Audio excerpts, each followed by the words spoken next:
Antes de empezar, quiero dar un saludo a todos los hermanos que nos están siguiendo y están compartiendo el culto con nosotros a través de Internet y particularmente a un grupo de hermanos en Tenerife, en general en las Canarias también, otro grupo en Gran Canaria, y a los hermanos que están dispersos por otros lugares.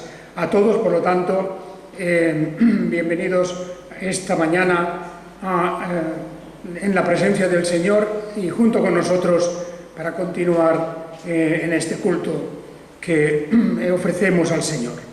Bien, queridos hermanos, como acabo de decir hace unos momentos, tenemos el Evangelio de Lucas, el capítulo 12, y estamos ya en la parte de este capítulo que nos va a ser centrada hacia la mitad del capítulo. Hoy tenemos esta historia que el Señor pone ante nosotros, un ejemplo sobre el siervo fiel y prudente, como aquí en este epígrafe tenemos escrito. Es una historia en donde vamos a ver lo que Dios quiere de nosotros respecto a la relación que hemos de mantener con Él y con todas las cosas de su reino. Es una historia para impulsarnos y para darnos idea de lo que significa la fidelidad y también la responsabilidad. Estas son las dos ideas principales que tenemos en este pasaje, lo mismo que en pasajes paralelos o semejantes, porque hay un pasaje en el Evangelio de Mateo donde tenemos pues en el capítulo 25 en concreto tenemos dos historias parecidas, podemos llamar como parábolas, es decir, son historias en las que se ilustra una verdad y que significa algo importante para todos nosotros los creyentes. Me refiero que en el Evangelio de Mateo también tenemos una historia que es en el capítulo 25, la historia de las 10 vírgenes, y luego también a continuación la historia que podríamos llamar la de los talentos, es decir, de aquel hombre que marchó de viaje y llamó a los siervos y les encargó sus bienes repartiéndolos entre ellos. Juntamente esa historia del Evangelio de Mateo con la de las 10 vírgenes que tenemos en el capítulo 25 del Evangelio de Mateo, pues vienen un poco como a apoyar y a ilustrar lo que hoy tenemos aquí, la historia del siervo fiel y prudente, que en cierta manera viene también a manifestar una idea que aparece por las Escrituras de todas partes, Antiguo Testamento y Nuevo Testamento. Y es que la cuestión de la fidelidad y de la responsabilidad son cuestiones candentes dentro del pueblo de Dios. Y repito y subrayo estas palabras: fidelidad y responsabilidad. Son las dos cosas que Dios exige y demanda de nosotros, que seamos fieles a Él y que seamos responsables también de las cosas de su reino. Es una manera en que Dios nos está diciendo: he puesto en vuestras manos la gestión de los bienes espirituales. He puesto en vuestras manos el desarrollo de mi obra. Y ciertamente que Dios no es que se olvida de ello, ni que Dios se retira a descansar. Él está ahí para impulsarnos, está ahí para observarnos, y Dios está siempre atento a todas y cada una de nuestras acciones en relación con su obra, pero hemos de decir en relación también con todo, porque todo es su obra. Nosotros mismos somos obra suya y por lo tanto nuestra vida y cada aspecto de nuestra vida entra dentro de esta cuestión de la fidelidad y de la responsabilidad. De una manera particular, hemos visto, hemos mencionado que en el Evangelio de San Mateo, por ejemplo, tenemos ahí esa parábola de las 10 vírgenes y tenemos también la de los talentos. Y también, en realidad, tenemos en un apartado, en el capítulo 25, también lo mismo, en el capítulo 24, quiero decir, al final del capítulo 24, tenemos la misma parábola que tenemos aquí en Lucas 12, sobre el siervo fiel y prudente. O sea que, en el Nuevo Testamento, desde luego, pero también veremos en el Antiguo, tenemos una gran cantidad de ejemplos en donde Dios muestra su interés y, diríamos, su afán porque comprendamos que esta cuestión de ser fieles y responsables no la podemos dejar a un lado. Al contrario, es un aspecto capital, fundamental de nuestra relación con Dios, ser fieles y ser responsables. He aquí las dos cuestiones que trata nuestro tema de hoy. Bien, ¿cómo lo presenta el Señor esto? Lo presenta, como hemos visto y ya he mencionado, en varias parábolas. Las 10 vírgenes, los talentos, el siervo fiel y prudente, y así podríamos encontrar una serie de ejemplos. También, ahora veremos, los hay, por supuesto, en el Antiguo Testamento, porque hemos leído un texto del primer libro de Samuel, donde vemos un clamoroso fallo en esta cuestión, en la falta de fidelidad y en la falta de responsabilidad por parte del pueblo de Dios. Ya hablaremos de eso dentro de un momento.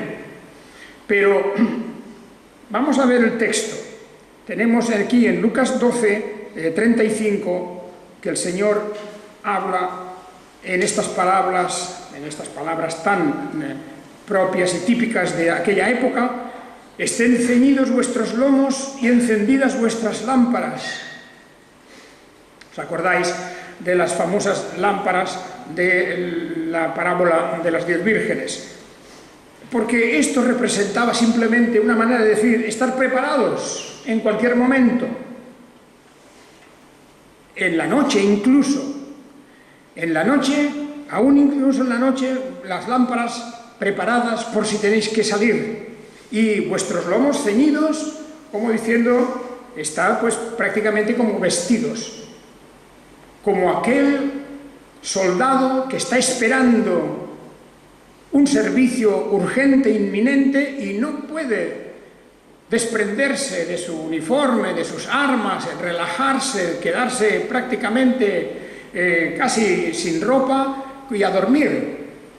No, dice, vuestros lomos han de estar ceñidos, la cintura ahí bien apretada, dispuestos para salir, y luego las lámparas también preparadas. Y sed, dice, semejantes a hombres que aguardan a que su señor regrese de las bodas, para que cuando llegue y llame, le abran al instante. Bueno, es un paralelo de la parábola de las 10 vírgenes, por supuesto, hay unas semejanzas en todo esto, y fijaos cómo la cuestión también gira en torno a que el Señor ha de venir, el Señor ha de regresar, y que nos ha de tomar ese momento totalmente preparados y dispuestos para lo que Él pueda ordenarnos.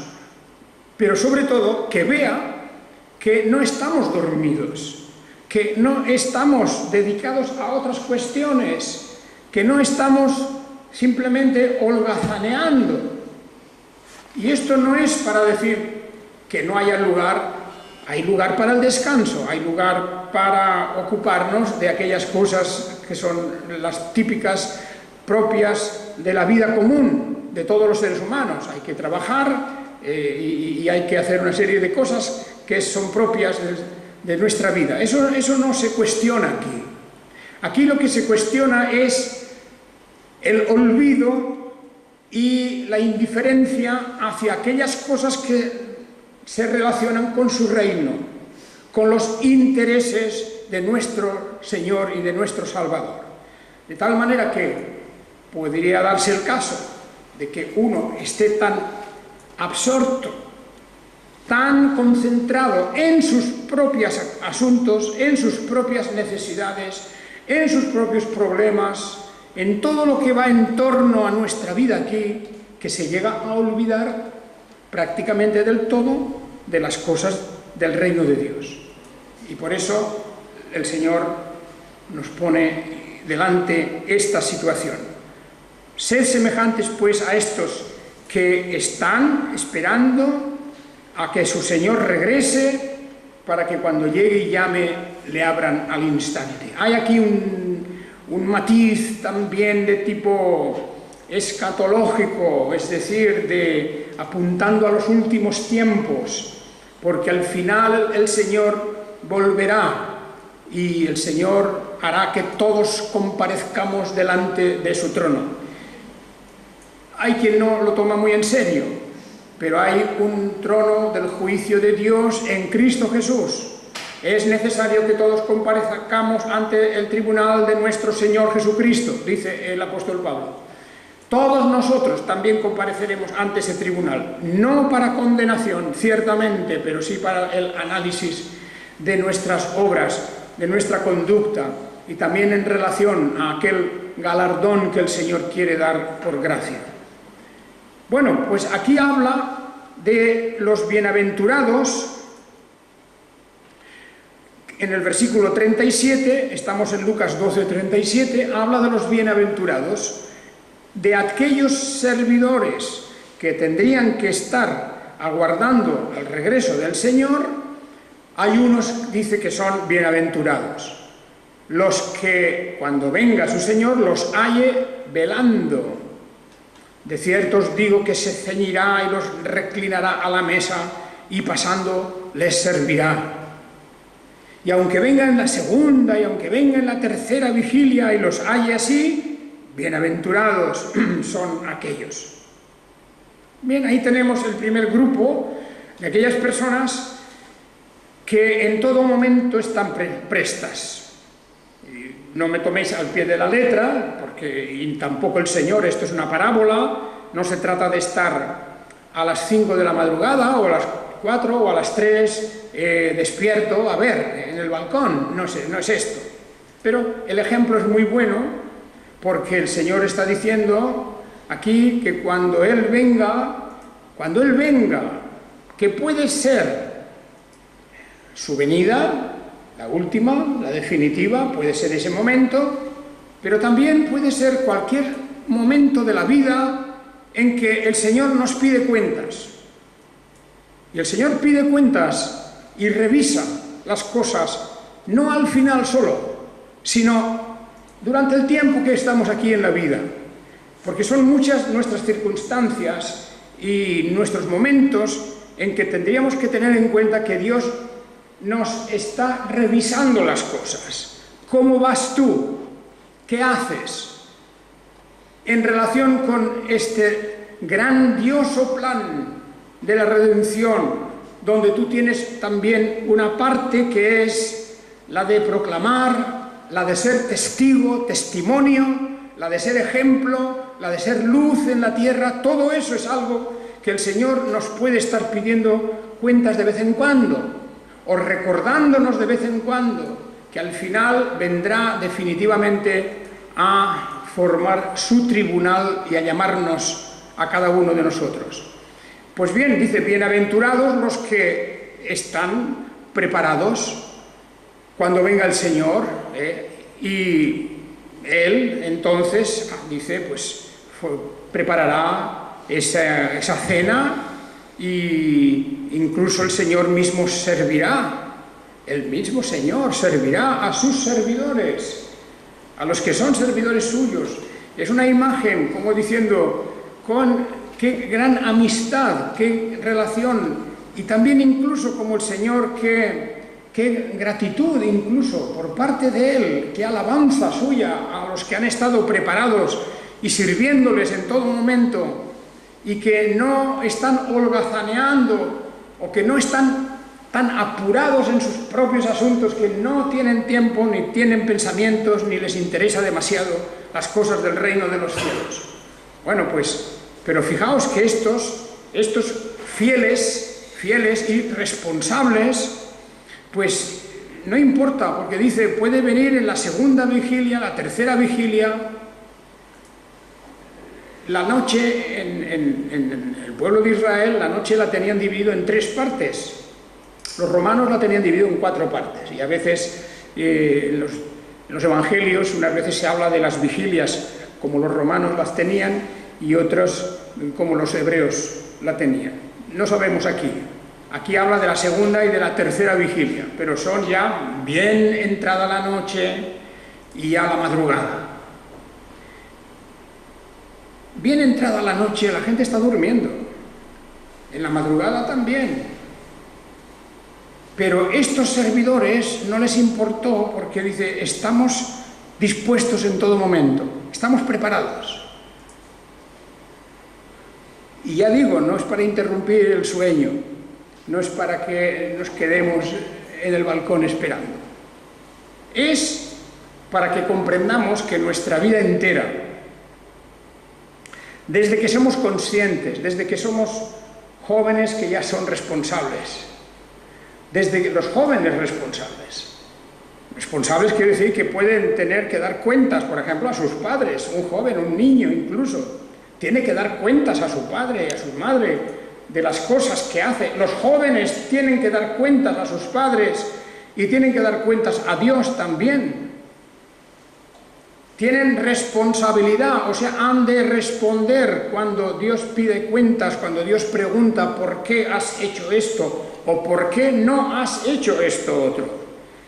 Y uno no puede zafarse, no puede esconderse de la responsabilidad.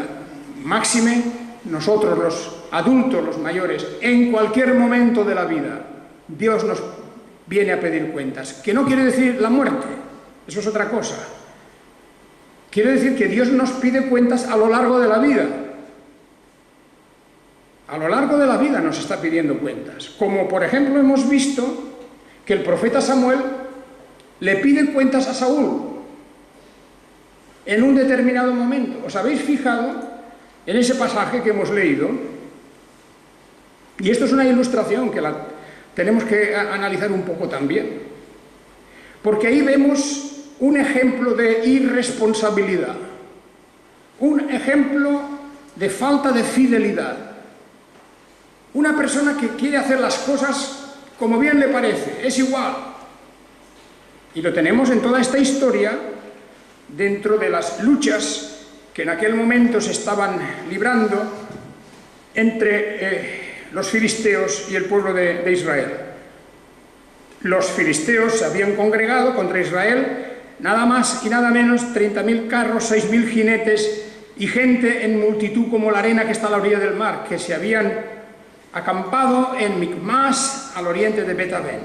Y cuando el pueblo de Israel, los hombres en particular, se vieron en peligro, estoy en 1 Samuel 13:6, y que estaban en grave aprieto, dice, se ocultaron, se escondieron en cuevas, en matorrales, entre peñas y fosas y en cisternas.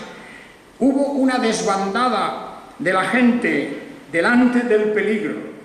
Es un momento donde después ya del libro de los jueces, y por lo tanto la época de los jueces en cierta manera no había terminado, porque aunque Samuel había ungido a Saúl como rey, sin embargo la situación en el pueblo era la misma. Era una época de indolencia, en que cada uno hacía lo que quería. ¿Os acordáis la definición que tenemos, terrible, además, en el libro de los jueces? Es que en aquel tiempo cada uno hacía lo que le parecía bien a sus ojos. O sea, era el tiempo de la anarquía. Era el tiempo en que cada uno interpretaba las cosas como le parecía. Que eso también sucede en las iglesias. El que va por libre, la persona que va por libre, que eso a mí no me interesa lo que digan aquí o allá, no me interesa ni el orden de la iglesia, ni la disciplina, ni nada, yo voy por libre, hago lo que quiero. Esta es una de las situaciones propias de la época de los jueces. Cada uno hacía lo que parecía bien a sus ojos. Porque ya sabéis, todo el mundo es sabio en su propia opinión. En su propia opinión, todo el mundo es sabio. Todo el mundo sabe mejor que nadie lo que tiene que hacer. Esa es una de las señales de la decadencia, de la degradación espiritual, del individualismo, donde piensan muchos que nunca tendrán que dar cuentas a nadie. Saúl era uno de estos. Y claro, un pueblo que estaba dirigido por un hombre así, pues era un pueblo que no tenía orientación, no tenía principios, no sabía nada de lo que es la responsabilidad, no había un ejemplo en el caso de Saúl. Y cuando escucharon que venía un peligro real, se escondieron en cuevas y en peñascos y en fosas y en cisternas. Y cuando dice que llega Saúl y el pueblo iba tras él temblando, dice, temblando el pueblo iba tras él. Y luego se esperó 7 días conforme al plazo que Samuel le había fijado, pero Samuel no llegaba a Gilgal, donde se habían concertado, y el pueblo empezaba a desertar, cada uno por su lado. Bueno, esto es una figura de lo que puede ser el pueblo de Dios en un tiempo donde no hay responsabilidad, donde no hay una fidelidad, una clara noción de a qué cosa nos ha llamado Dios, en donde una especie de sálvese quien pueda, cada uno que vaya por donde quiera. Ahí tenéis a Israel con esa mala dirección de Saúl y, como vemos, el pueblo desertando, el pueblo temblando, caminando, dice, detrás de Saúl, todos temblando, porque el peligro de los filisteos era algo inminente, un ejército formidable que amenazaba destruir a este pueblo.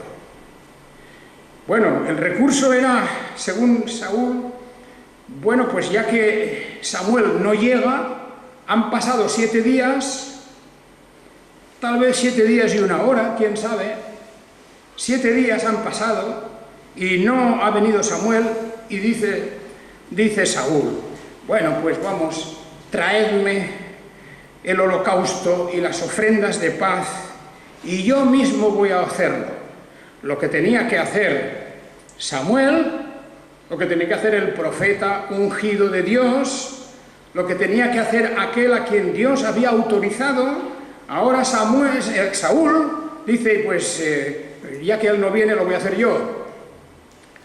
Como si eso fuera una decisión tan sencilla, tan fácil. ¿Qué más da? ¿Qué más da que lo haga uno que otro?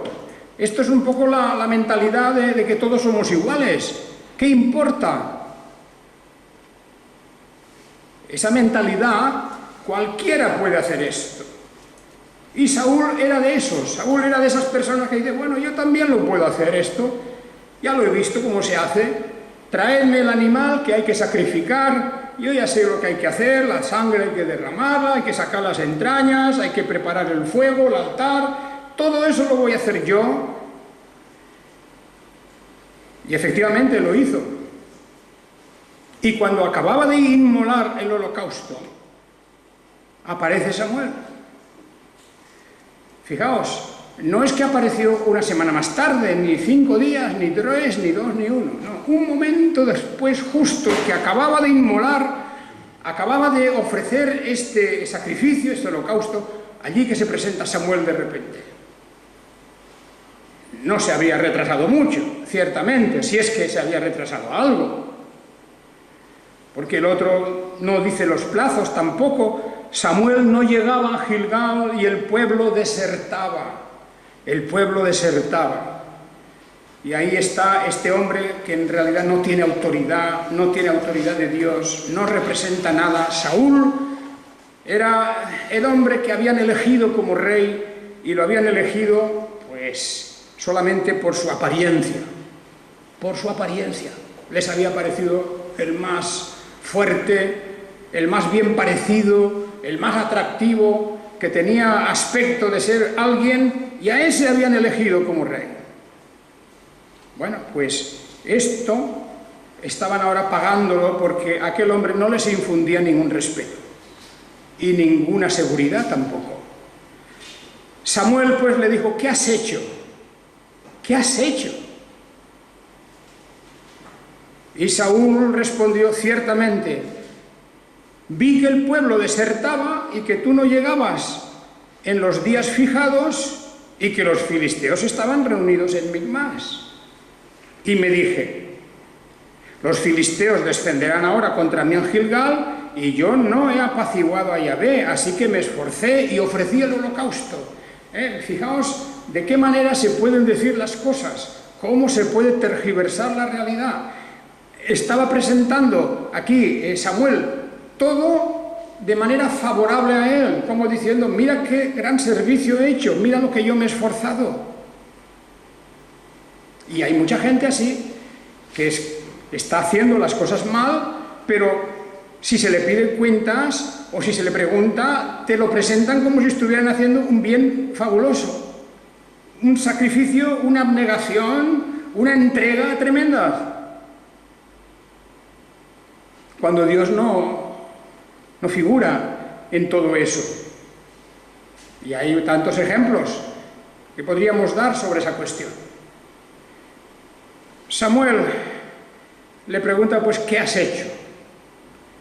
La respuesta es: he hecho una cosa estupenda. No importa que Dios no me lo haya encargado, no importa que yo no sea sacerdote, no importa que no sea tampoco profeta, no importa eso. No importa que tú me hayas dicho que me espere. Todo eso para Samuel no importaba. Él, usando su lógica, su razón, pensaba que, bueno, el sacrificio había que ofrecerlo, porque pensaba que eso era una cosa automática seguramente, mecánica, que ofrecer el sacrificio ya era apaciguar a Dios, ya era hacer que Dios fuera su amigo. Y lo hizo. Y su razonamiento, pues todo él, claro, los filisteos vendrán contra mí, yo no he hecho el sacrificio, entonces, bueno, la gente se está marchando, parecía casi hasta muy lógico todo. Pero ahí precisamente faltaba la gran y terrible cuestión de si él era la persona para hacerlo.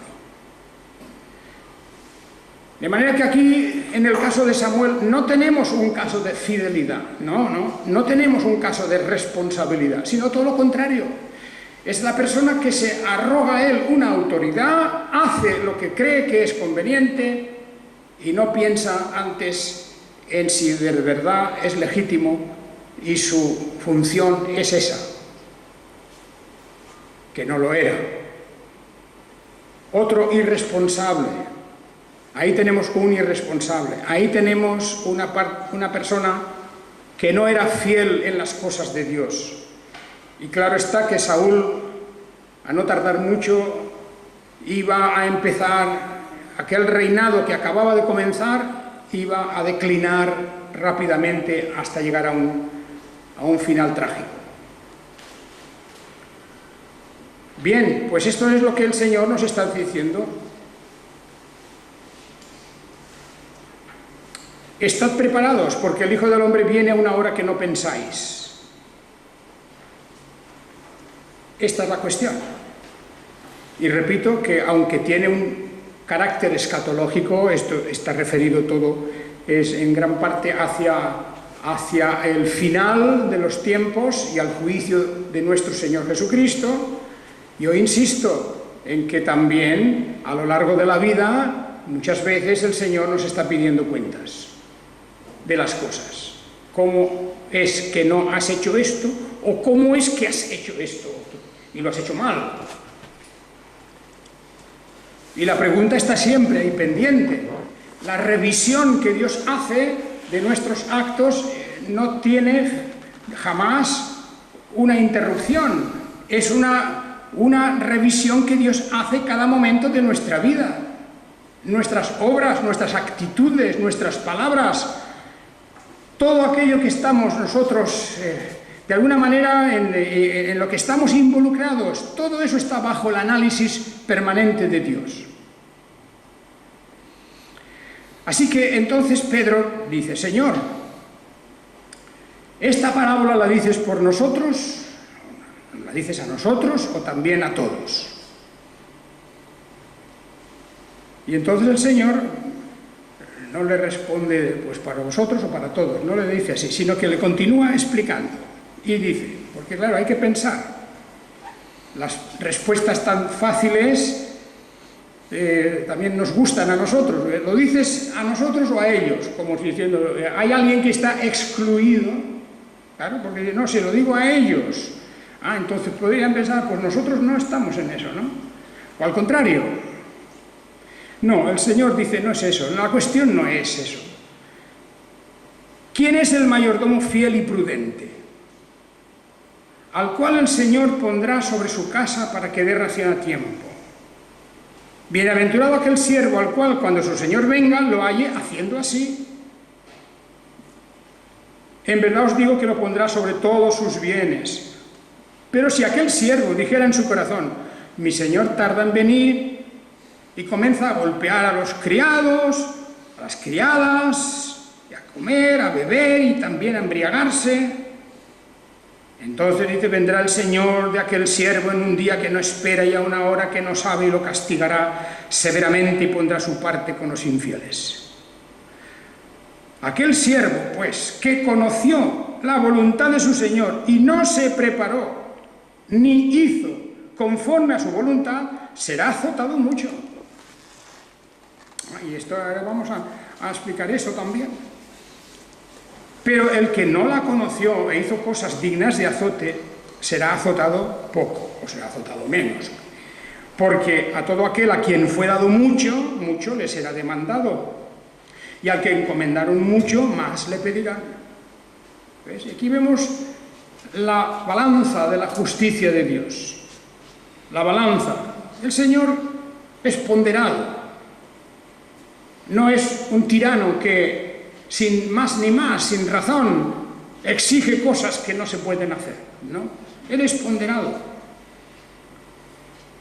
Él instruye, Él nos da los medios, Él nos hace ver las responsabilidades, nos hace hacer lo que significa ser fieles, constantes. Todo eso nos lo ha explicado de muchas maneras en su palabra. Y entonces viene el momento en que el Señor viene. Y ese, repito, no es solamente la última venida, es cualquier momento en que el Señor nos llama a capítulo, nos pide cuentas. Que pueden ocurrir cosas en nuestra vida que, si somos un poco conscientes, diciendo, sí, el Señor me está pidiendo cuentas de las cosas. Me está pidiendo cuentas, eso es evidente. Porque algunas veces la conciencia que está dormida, pues Dios le da un golpe. Dios le da un golpe a la conciencia, despierta, piensa qué estás haciendo, cómo estás haciendo las cosas. Y por eso nos presenta las dos cosas, los dos lados. Aquel siervo que el Señor lo encuentra haciendo las cosas bien, al final del tiempo o en medio del tiempo, pues hay alabanza para este. Es bienaventurado. Qué hermoso es, qué precioso es poder vivir sin engañarse, con los trucos mentales que uno puede llegar a hacer, terribles por cierto, los trucos que uno puede hacer para justificarse, excusarse. Y eso hay que tener mucho cuidado, porque es, yo creo, uno de los instrumentos favoritos, diabólicos, para hundirnos más, que nos da excusas y justificaciones para cualquier cosa que nos perturba un poquito la conciencia. Enseguida lo justificamos de alguna manera. Pero la persona que honradamente se dedica a honrar al Señor, a servir al Señor de corazón, no es perfecto, porque nadie lo es, y todos erramos y todos nos equivocamos, pero aquella persona que con empeño, con sinceridad, con sacrificio incluso también, porque dice puede estar en la segunda vigilia o en la tercera vigilia, a cualquier hora, en cualquier momento, está entregado a las cosas de Dios, a las cosas del reino de Dios en general, a hacer el bien, a ser testimonio de Jesucristo, está dedicado a eso. Dice, bienaventurado este, porque el Señor cuando venga lo pondrá sobre todos sus bienes, dice, le dará todavía más responsabilidades, más autoridad. Estamos hablando en la figura de siervos, de mayordomos, de administradores. En esa figura está hablando el Señor aquí, era una cosa muy común, muy corriente. Pues fijaos qué gran confianza tenía el Señor hacia esa persona. Y bien, pero si alguien dice en su corazón, bueno, el Señor tarda en venir, como la misma frase que Saúl, la misma frase que el rey Saúl, tardabas en venir, Samuel, y yo he hecho esto, como diciéndole, mira, yo lo bien que he gestionado esta situación, para que no haya problemas, para que la gente no se desbande y no se marche, yo he hecho esto. Esa era su idea. Era una situación en la que el mundo está al revés. Aquello que tenía que haberle dado temor y temblor, es decir, ¿cómo voy yo a ofrecer un sacrificio a Dios si yo no estoy llamado? Como esto pasa en las iglesias de hoy, las personas que se quieren meter en el medio y figurar y ser alguien, y si nadie las ha llamado, Dios no los ha llamado. Eso es algo que hay que comprender. Hay llamamientos, hay vocaciones. Dios llama a unos a una cosa, Dios llama a otros a otra cosa. Ese es el llamamiento. Y los dones también. Pero este siervo, como el Señor tarda en llegar, como Samuel tardaba en llegar, según Saúl, pues voy a hacerlo yo, a la mía, como me parezca. Y empezó a abusar, comenzó a golpear criados, criadas, a comer, beber, embriagarse, en fin, un desastre, una manera de decir, fuera las reglas, hago lo que quiero. Entonces, bueno, momento, tú puedes hacer lo que quieras un tiempo, hasta que Dios diga basta. Vendrá el Señor, aquel siervo en su día, cuando no espera y a una hora que no sabe, lo castigará severamente y pondrá su parte con los infieles. Es una situación extrema, ciertamente grave, muy grave, pero es una lección que la hemos de tomar en la medida que nos corresponde siempre a todos. En la medida, porque nadie está exento de estas cosas. Cuidado, porque fijaos que la pregunta viene cuando Pedro le dice, Señor, ¿dices esta parábola a nosotros o también a todos? Vaya pregunta, como si ellos pudieran estar excluidos, o como si fueran los únicos y los otros no. Claro que a todos incluidos ellos también, no hay nadie fuera de esto. Y entonces, pues vemos que este servidor que había abusado de la paciencia del Señor y de los privilegios que le había dado, pues también es llamado y será castigado severamente. Y entonces al final del capítulo, de esta sección, versículos 47 y 48, al final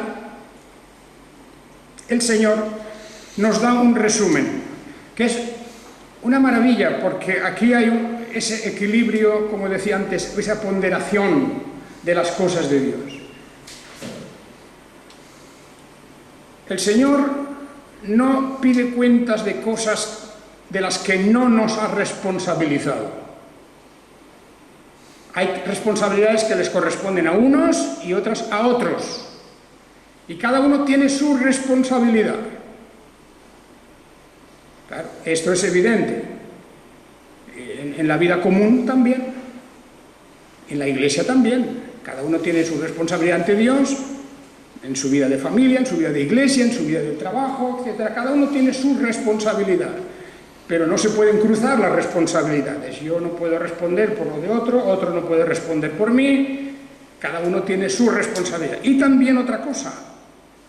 Está la cuestión del conocimiento. En la Iglesia de Dios, como he dicho antes, hay muchos sabios en su propia opinión. Muchos sabios.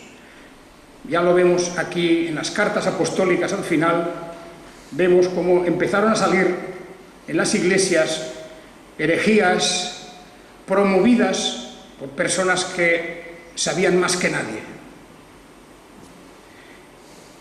Esa sabiduría que uno mismo se la arroga y ese conocimiento que uno en el fondo piensa que tiene mejor que el del otro, eso va a ser un elemento de juicio también. Pero el que sinceramente reconoce que hay algo que no sabía, que realmente y sinceramente que no sabía, Dios no va a pedir cuentas, porque si no conocemos cuál es esa voluntad expresa del Señor, qué es lo que nos ha mandado, dice, aunque haga mal, también va a responder, porque Dios no pasa por alto el pecado, eso no, pero dice, será azotado menos, será azotado menos. Y aquel a quien se le dio mucho, también se le exigirá mucho. Se le exigirá mucho. De manera que hay que ir con mucho cuidado en las iglesias y en todas partes. Cuando uno presume de saber mucho y de conocer mucho, y si no lo dice de palabras expresas, lo dice con otros gestos y otras formas, pues que sepa que Dios lee el corazón. Que Dios lee el corazón. De manera que hay de aquel que está hinchado en sus propios conocimientos, piensa que es más que nadie, que sabe mejor las cosas que todos, y juzga a todos, y esa persona le va a ser demandado mucho. Y si encima tenía muchas cosas encomendadas, aún se le pedirá más. Y ya terminamos con esto por hoy, porque podríamos ir, como es evidente, a los lugares paralelos del Evangelio de San Mateo, o las parábolas parecidas, la de las 10 vírgenes, la de los talentos, que en algún momento, la de los talentos concretamente, esa vendrá a aparecer más adelante aquí en el Evangelio de Lucas, y se llama las 10 minas, ¿verdad? Es una parábola prácticamente igual o parecida a la de los talentos, las responsabilidades que Dios pone en nuestras vidas. Hermanos y hermanas, yo creo que al final de esto lo que tenemos que concluir es: somos responsables delante de Dios, cada uno en la medida que Dios nos ha llamado en la vida. Y Dios nos ha llamado a ser fieles, constantes. Los que estamos en el pueblo de Dios, démonos cuenta de que esto no es un juego. No es un juego. No es una cosa social, que yo el domingo voy a la iglesia. No es una cosa social. Ser cristiano es adquirir una responsabilidad ante Dios, de obediencia, de seguimiento de sus mandamientos. Y ser cristiano es una vocación para toda nuestra vida, para ser fieles. Y la fidelidad hoy es una cuestión muy delicada y a veces verdaderamente da mucha pena. Si yo os pregunto a cualquiera de vosotros, ¿cuántas personas conocéis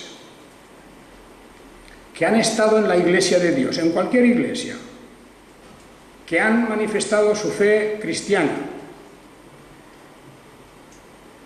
y que hoy ya no están. Pues creo que entre todos los que estamos aquí sumaríamos un buen número,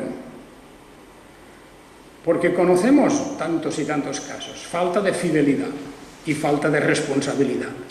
Y tal vez muchos de estos eran de los que más presumían en saber mucho, en ser sabios en su propia opinión. Por eso el Señor nos dice: sed fieles. En el libro de Apocalipsis: sed fiel hasta la muerte y yo te daré la corona de la vida. Esa es diríamos, la gran ilusión que todos tenemos. Fieles hasta la muerte y responsables hasta la muerte. Que el Señor os bendiga a todos.